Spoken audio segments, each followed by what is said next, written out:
Hi guys, I'm Tyler, and in today's lesson, I'm going to be giving you a continuation of my last lesson on phrasal verbs. So today, I'm going to be giving you 10 more of the most common phrasal verbs in English. And I just wanted to say that while phrasal verbs are very important, there are hundreds or maybe even thousands of different combinations of phrasal verbs. So they're very good to learn and be familiar with. However, it could be very overwhelming or impossible to learn them all. So I think the most important thing to do is just learn the ones that seem applicable to you, that you hear often, or that you think you will use often. So with that being said, the first phrasal verb I'm going to go over today is to calm down, which just means to relax or to be less emotional. So for instance, if two people are angry at each other and they're getting into a very serious argument, I may say, hey guys, calm down. Take it easy, relax, calm down. It's just a way of telling someone to relax or be cool. Another example would be sometimes people do things like yoga or meditation to calm down. If they're very stressed, if they're thinking a lot, they just need to calm down. So that's what calm down means. The next phrasal verb is pass away, which simply means to lose one's life or to die. So for example, my dog passed away last night. My family is very upset. So it means that my dog died last night. My dog passed away. The next example is to catch up, which has two different meanings. So the first meaning would be to update one another about each other's lives.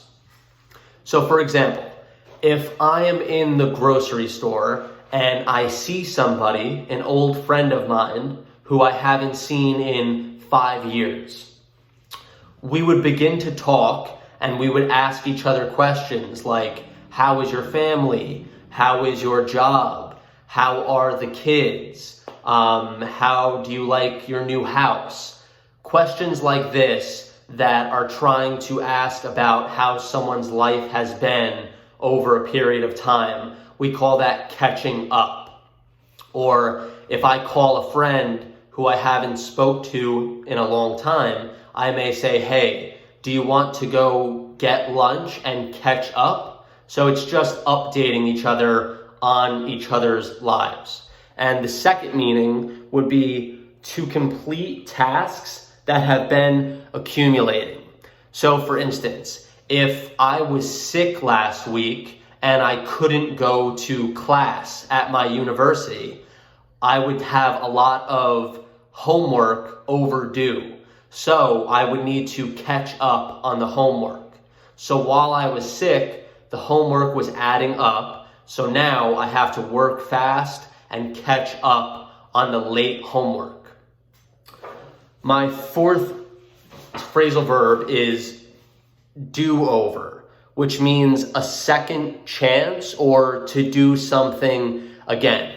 For instance, if I had to do a project for school and I gave it to my teacher, they may say that they were not satisfied with my project. So they're going to give me a do-over, a second chance, an opportunity to do it again.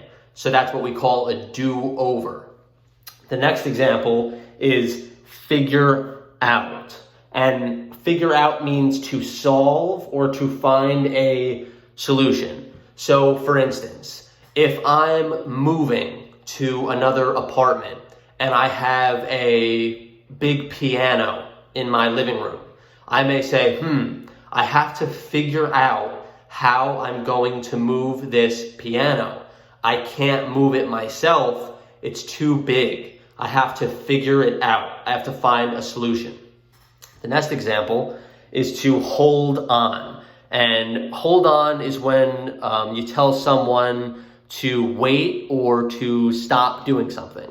So for instance, if I'm on the telephone with a friend of mine and I hear my doorbell ring or someone knocking at my door, I would say, hey, hold on, I have to go answer my door. And I'd put the phone down. So I'm telling them to wait, hold on, I'll be right back. The next example is keep on, which means to continue doing something. So for example, I would say, I have to keep on practicing my Spanish if I want to become fluent. I have to keep on practicing. I have to continue practicing every day. Keep on. The next phrase I have is to bring up. And to bring up means to mention in conversation. So for example, I may say, my Uncle John loves to bring up politics at the dinner table. So that means that while we're eating dinner, he likes to speak about politics. He brings it up. He brings it to everyone's attention. So that's what that means, to bring up a subject. The next one is to be fed up. And that means to be annoyed or upset by something. For example, at work, I am fed up with my coworker not cleaning the microwave. So my coworker is not cleaning and it's annoying me. So I'm fed up with him doing that. I'm very annoyed. Or I'm fed up with people taking my parking spot. I'm annoyed or bothered by it. I'm fed up. And the last phrase I have is to take off, which has two very common meanings. The first one, to remove something, which is the literal meaning. For example, it's too hot in here. I have to take off my shirt. Or the second meaning to leave or to depart. So for instance, if I'm at a party and I look at my watch and I say, wow, it's getting very late, I'm going to take off. That means I'm going to leave, I'm going to go home. Or, for example, in an airport, if you're waiting on the plane, on the ground, you're waiting for it to take off.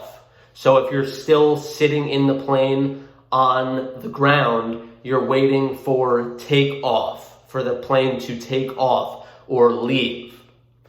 And those are the only examples I have for you guys today.